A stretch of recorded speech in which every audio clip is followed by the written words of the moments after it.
السلام علیکم. آپ دیکھ رہے ہیں سلمان مہدی یوٹیوب چینل. آج میں سیرت النبی صلی اللہ علیہ وآلہ وسلم کی تیسری جلد کا تجزیہ لے کر آپ کی خدمت میں حاضر ہوا ہوں. یہ جلد 513 صفحات پر مشتمل ہے. اس جلد کے اندر حضور اکرم صلی اللہ علیہ وسلم سے منسوب تمام معجزات کا ذکر موجود ہے. اس کے علاوہ اس جلد میں اس جلد کا خاص جوہر جو ہے وہ تحقیق ہے، جو کہ اسلام میں بھی اس کو نہایت اہمیت حاصل ہے. اس جلد میں یہ بتایا گیا کہ معجزہ کیا ہے. معجزے کے لغوی معنی ایک ایسا مافوق الفطرت عمل ہے جس میں خدا کا منشا شامل ہوتا ہے، اور معجزے کا حاصل جو ہے وہ خدا کی وحدانیت اور صاحب معجزہ پیغمبر کی تصدیق ہوتا ہے.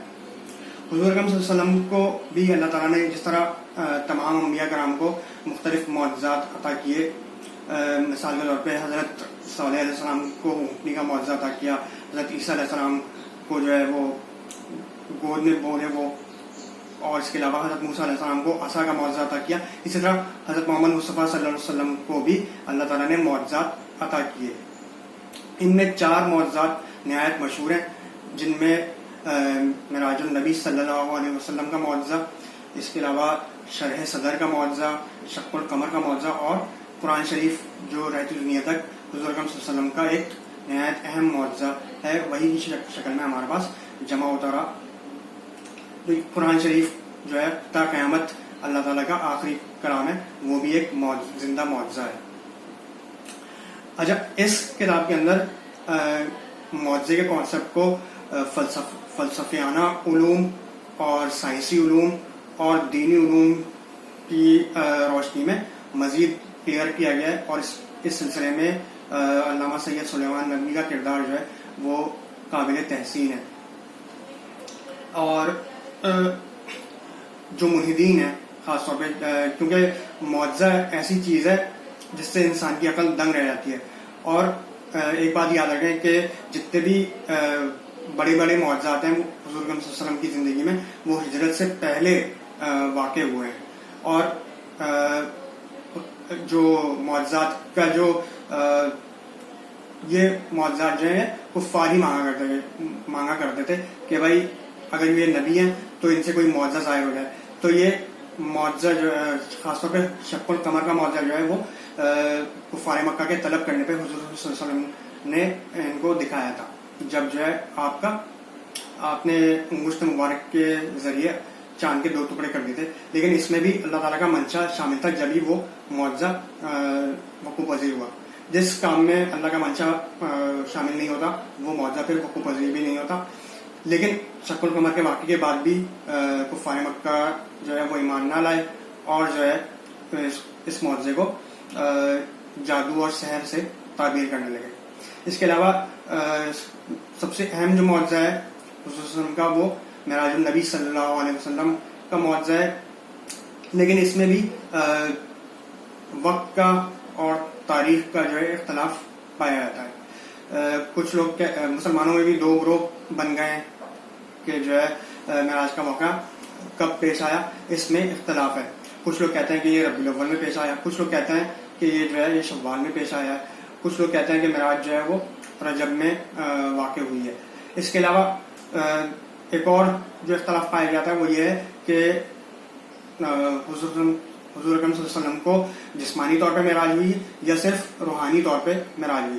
تو یہاں پر جو ہے وہ قرآن شریف کی سورہ بنی اسرائیل 17ویں سورہ جو ہے اس کا اگر ہم حوالہ دیکھیں تو ابتدائی آیات میں ابد کا لفظ یوز ہوا ہے. اب ابد جو ہے وہ روح اور جسم دونوں کا مرکب ہوتا ہے. تو اس کا مطلب یہ ہوا کہ حضور اکرم صلی اللہ علیہ وسلم کو جسمانی طور پر بنفس نفیس جو ہے وہ جسمانی طور پہ معراج عطا ہوئی، اور آپ نے اللہ تعالیٰ سے ہم کلام ہونے کا شرف حاصل کیا. اس کے علاوہ شرح صدر کا واقعہ جو ہے اس میں بھی یہ کہتے ہیں کہ یہ واقعہ جو ہے 2 دفعہ وقوع پذیر ہوا ہے. ایک بچپن میں حضور اکرم صلی اللہ علیہ وسلم کے بچپن میں، جب آپ حضرت حلیمہ سعدیہ رضی اللہ عنہا کے طرف پرورش پا رہے تھے اس وقت، اور ایک معراج پہ جانے سے پہلے یہ واقعہ پیش آیا. اس کے علاوہ شق القمر کا جیسا میں نے بتایا کہ یہ کفار کے طلب کرنے پر حضور صلی اللہ علیہ وسلم نے ان کو دکھایا، لیکن یہ معجزہ بھی کفار کی حالت بدلنے میں ناکام رہا۔ چوتھا جو معجزہ ہے وہ قرآن شریف کا ہے۔ بات ساری یہ ہے کہ 1400 سال گزرنے کے باوجود بھی قرآن شریف کے ایک حرف میں تحریف نہ ہو سکی ہے، اور اللہ تعالیٰ کے فضل و کرم سے قیامت تک نہ ہو سکے گی۔ اس کے برخلاف توریت اور انجیل جو ہیں وہ تحریف شدہ ہو چکی ہیں، ان کے احکامات بدلائے جا چکے ہیں، اور یہ سارا کام نصرانی اور یہودی علماء نے کیا ہے۔ لیکن قرآن شریف کا اعجاز ہے کہ اس کا ذمہ جو ہے اللہ تعالیٰ نے خود اپنی اس میں لیا ہے کہ یہ کلام جو ہے یہ محفوظ رہے گا، اور اللہ کا شکر ہے لاکھوں حفاظ کرام کے سینوں میں آج بھی قرآن شریف جو ہے وہ محفوظ ہے۔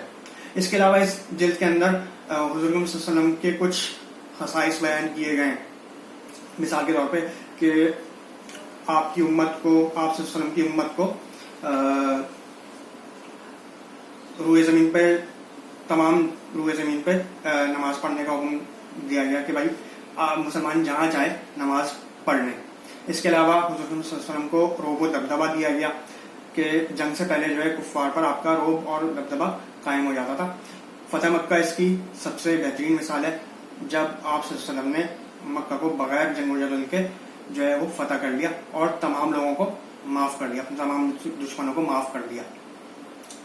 اس کے علاوہ اس جلد کے اندر جو بشارتیں حضور صلی اللہ علیہ وسلم سے متعلق ہیں جو کہ توریت اور انجیل میں مذکور ہیں، ان کا بھی الگ سے ایک باب رکھا گیا ہے۔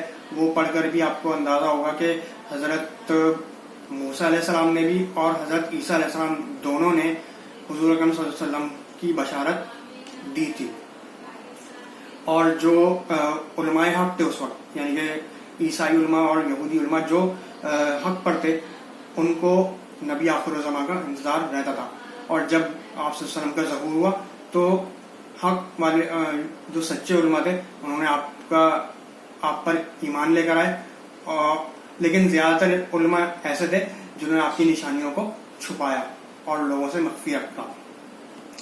اس کے علاوہ اس جلد کے اندر ایک اور جو سب سے اہم چیز ہے وہ یہی جو میں پہلے سے کہتا آ رہا ہوں کہ کچھ لوگ جو ہیں وہ موضوع حدیثیں بنا لیتے ہیں، خاص طور پہ معراج النبی کے حوالے سے اور جو ہے وہ شق القمر کے حوالے سے کافی ساری موضوع حدیثیں بنائی گئی۔ تو مصنفین نے نہایت تحقیق کے بعد ایسے لوگوں کی نشاندہی کی ہے جو موضوع حدیث بنا لیتے ہیں اور ان کی حوصلہ شکنی کی ہے۔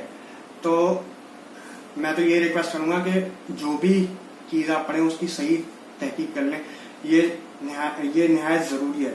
کسی بھی کتاب کا سب سے اہم جوہر جو ہوتا ہے وہ تحقیق ہوتا ہے، اور اسلام نے بھی تحقیق کے بغیر کسی خبر کی تصدیق کو منع فرمایا ہے۔ امید ہے آپ کو آج کا تجزیہ پسند آیا ہوگا۔ اگلی ویڈیو تک کے لیے اجازت، اللہ حافظ۔